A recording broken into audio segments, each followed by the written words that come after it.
The first 82-0 team in NBA history. Could it actually be the Cleveland Cavaliers? Before you call me crazy, let's talk about it. Now, if you haven't been filled in, the Cavs are 10-0 to start the season. The number 1 ranked team in the NBA right now. Now, some might say it's the Celtics, some might say it's the Thunders, the Suns, blah blah blah, etc, etc, etc. And this isn't just luck or a hot streak. They're crushing it on both ends of the court. Cleveland's offense is number 1 in true shooting percentage, 52.7%, which means they're making shots 50% of the time they put it up. They're also number 1 in points per game at 124.5, and second place are the champs, the Celtics, with 120. But it's not just the star power. It's not just Garland, it's not just Donovan. Their whole bench depth is insane, and that's what's scary. We might just be watching one of the best Cavalier seasons of all time unfold. That's kind of crazy to say, but it could be happening right now. Now, they just gave the Warriors a whooping, and I mean a whooping. I think they were up like 30 or 40 points at one time, and this makes a statement because they're against a good Warriors team. Their record is 7-2 this year. RIP Klay Thompson, by the way, but he's doing all right on the mat. Anyways, this team isn't just winning. They're dominating a majority of their games. The only games that have been relatively close are the Bucks and the Pistons,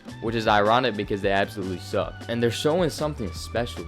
Now let's talk about why the Cavs backcourt duo is looking unstoppable. I know you had the Luka and Kyrie. I know you have the Jason Tatum and Jaylen Brown. But Donovan Mitchell and Darius Garland are clicking, and they're feeding off each other's energy every single game. I mean, if you look at the stats, Mitchell's been averaging 25 points per game, putting up pretty much a scoring clinic every game. He's really just showing his leadership skills, and it seems like he's out to prove something every night.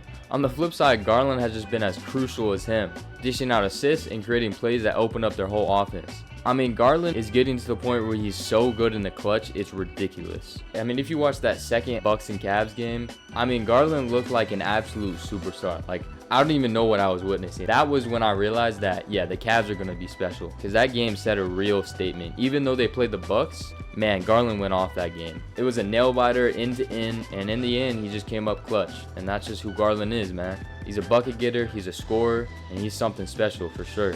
But anyways, these two together are one of the best backcourt pairs in the league right now. Now, as I mentioned before, the Cavs have depth. Players like Ty Jerome are stepping up in a big way. Jerome even scored 20 points, which is just showing the talent on that bench. And it really is rare to see a team with this much depth. I mean, you do have the Celtics. I really don't believe they're as deep as the Cavs this year. And of course, we're not forgetting about the defense. Cleveland is relentless on that end of the court.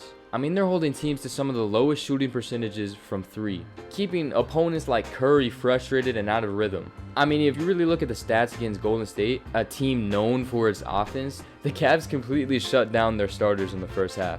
They were literally up by 41 points. I think that I was reading it somewhere. I think that's a franchise high in the first half. It was like 41 points. Jerome once again probes. He'll find Garland. Garland with a good pump fake. Got Wiggins in the air. And Cooley drops it through and ties a franchise record.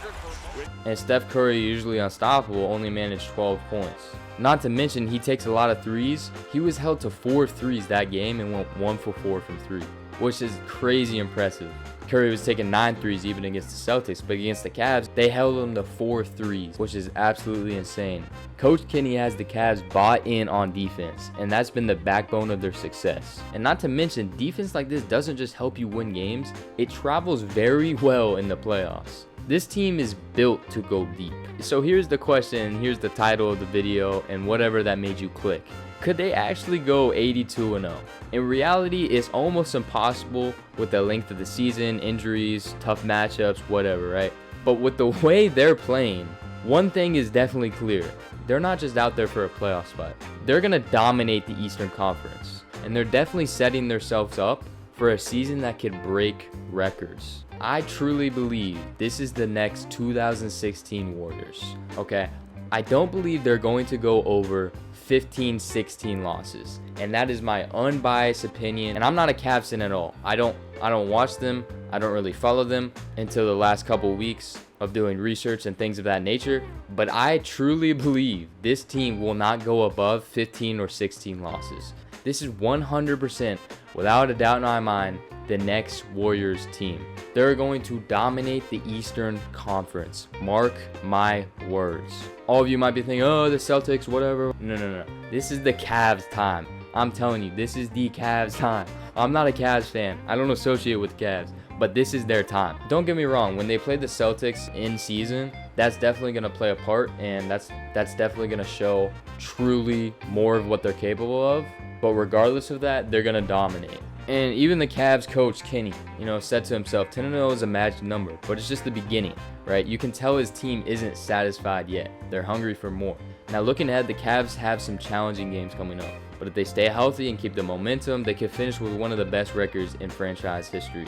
And at this rate, they're just proving themselves as a serious contender, and they're making it clear that they're here to compete with the league's elites. Now, I really want to know y'all's opinion in the comments. Do you think that this is their run? This is it, or is it just overhyped? Or are they just getting lucky? I want to see if y'all really think they have a chance at taking the whole thing this year. We all know it's early. We all know it's 10 games in. But from my opinion and from my watching standpoint and the stats that I've been looking at, I think this is the run. I think this is the year for them. But I also think this is the year that they have one of the best records in the NBA of all time. Realistically, it's going to be very hard. The probability of that is definitely low, but this is definitely the next 2016 Warriors, like I said before. But yeah, man, that's it for today's video. I hope y'all enjoyed. Get me to 100K, and I'm out. Peace.